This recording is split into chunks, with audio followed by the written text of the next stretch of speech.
Gravir l'Everest, c'est pas tout le monde qui va le faire.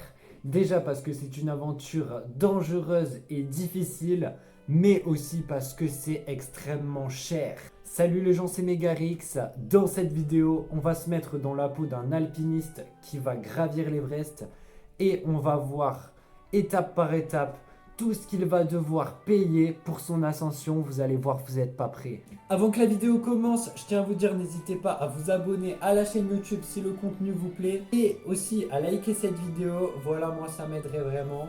Et on est parti. La première chose que vous allez dépenser, c'est votre temps.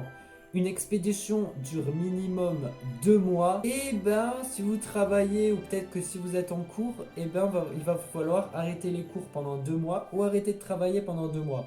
Sauf que si vous arrêtez de travailler pendant 2 mois, ben, vous allez perdre de l'argent. À part si vous y allez pendant les grandes vacances. Et encore, c'est pas toujours la meilleure période pour le faire. Est-ce qu'il y a des Népalais qui regardent cette vidéo là? Si vous êtes Népalais, n'hésitez pas à me le dire en commentaire. Et bon, peut-être une minorité. Mais pour les gens comme moi qui habitent en France, on va devoir prendre un billet d'avion pour le Népal.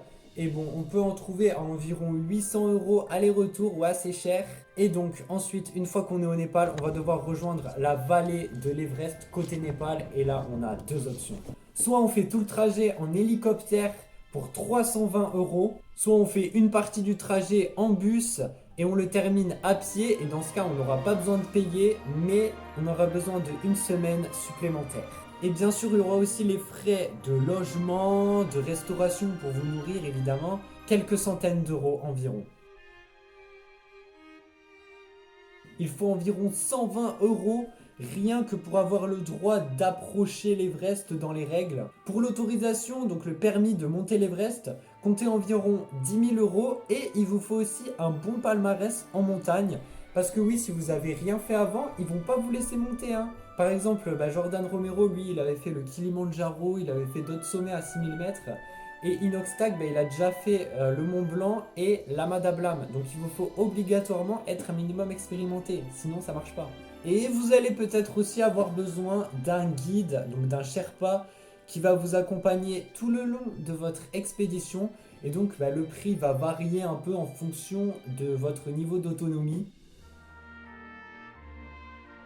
Maintenant, on passe à l'équipement, donc tout ce qui est tente, les matelas, les cordes fixes, ça en général c'est directement fourni.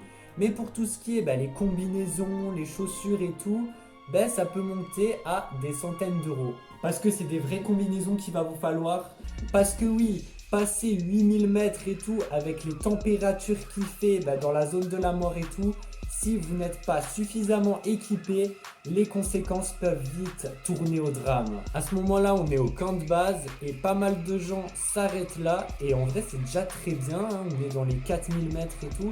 C'est déjà très bien. Il y a déjà des très beaux paysages à admirer et tout. Et c'est quand même déjà une belle expérience. Mais imaginons que nous, on veuille continuer jusqu'au sommet.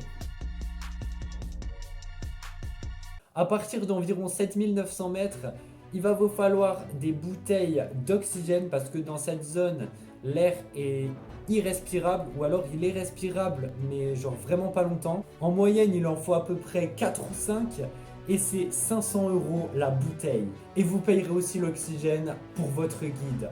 Parce que lui aussi, il prend des risques pour vous. Et avec le package tout compris, donc c'est globalement le prix de votre ascension en tout quoi, donc avec les frais pour le voyage, pour le logement, la restauration, les assurances, l'ascension et tout.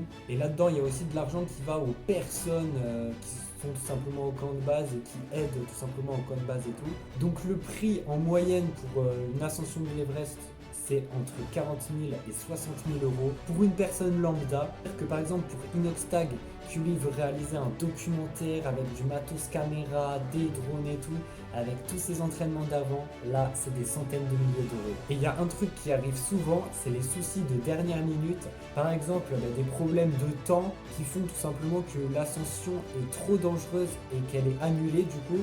Et bien sûr, vous n'êtes pas remboursé. En tout cas, j'aimerais pas être à la place de ces gens-là. Mais quand on arrive au sommet de la montagne, après tout ce chemin parcouru, le plaisir qu'on a il n'a pas de prix. Voilà, c'est la fin de cette vidéo, j'espère qu'elle vous aura plu, j'espère que vous aurez passé un super moment devant cette vidéo. N'hésitez pas à liker et à vous abonner si ça vous a plu, si vous avez passé un bon moment, et à me dire en commentaire ce que vous en avez pensé. Et puis nous on se dit à très bientôt pour de nouvelles vidéos. Ciao!